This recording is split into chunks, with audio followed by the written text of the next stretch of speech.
Je ne méprise pas les hommes. Si je le faisais, je n'aurais aucun droit, ni aucune raison, d'essayer de les gouverner. Je les sais vains, ignorants, avides, inquiets, capables de presque tout pour réussir, pour se faire valoir, même à leurs propres yeux, ou tout simplement pour éviter de souffrir. Je le sais, je suis comme eux, du moins par moments, où j'aurais pu l'être. Entre autrui et moi, les différences que j'aperçois sont trop négligeables pour compter dans l'addition finale.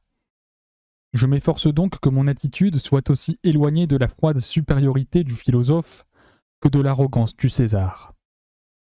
Les plus opaques des hommes ne sont pas sans lueur. Cet assassin joue proprement de la flûte.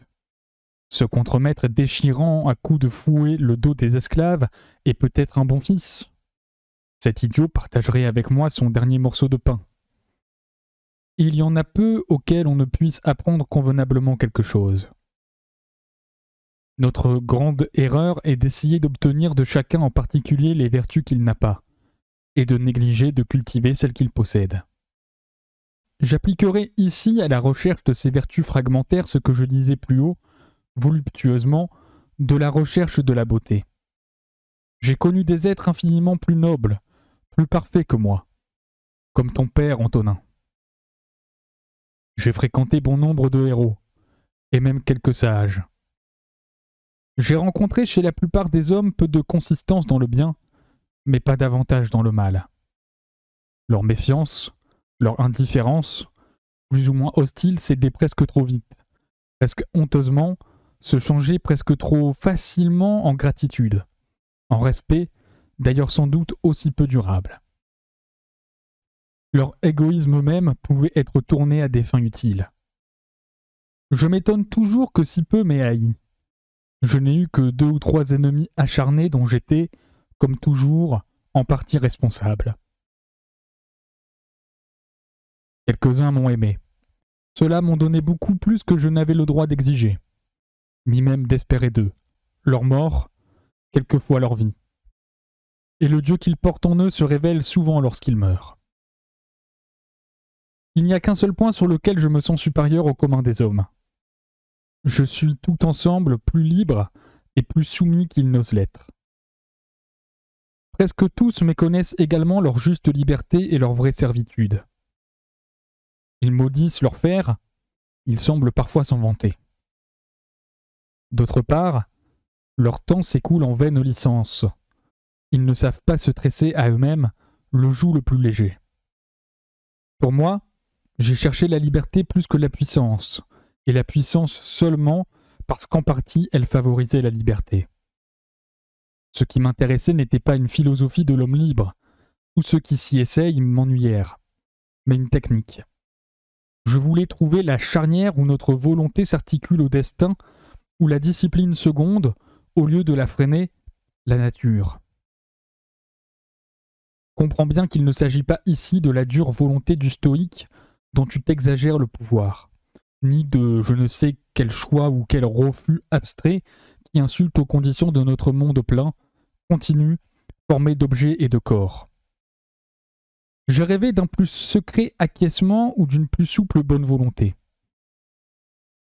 La vie mettait un cheval dont on épouse les mouvements, mais après l'avoir, de son mieux, dressé. Tout en somme étant une décision de l'esprit, mais lente, mais insensible, et qui entraîne aussi l'adhésion du corps, je m'efforçais d'atteindre par degrés cet état de liberté, ou de soumission presque pure. La gymnastique m'y servait. La dialectique ne m'y nuisait pas. Je cherchais d'abord une simple liberté de vacances, des moments libres. Toute vie bien réglée a les siens, et qui ne sait pas les provoquer ne sait pas vivre. J'allais plus loin. J'imaginais une liberté de simultanéité où 2 actions, 2 états seraient en même temps possibles. J'appris par exemple, me modelant sur César, à dicter plusieurs textes à la fois, à parler en continuant à lire. J'inventais un mode de vie où la plus lourde tâche pourrait être accomplie parfaitement sans m'engager tout entier. En vérité, j'ai parfois osé me proposer d'éliminer jusqu'à la notion physique de fatigue. À d'autres moments, je m'exerçais à pratiquer une liberté d'alternance. Les émotions, les idées, les travaux devaient à chaque instant rester capables d'être interrompus, puis repris. Et la certitude de pouvoir les chasser ou les rappeler comme des esclaves leur enlevait toute chance de tyrannie, et à moi tout sentiment de servitude. Je fis mieux.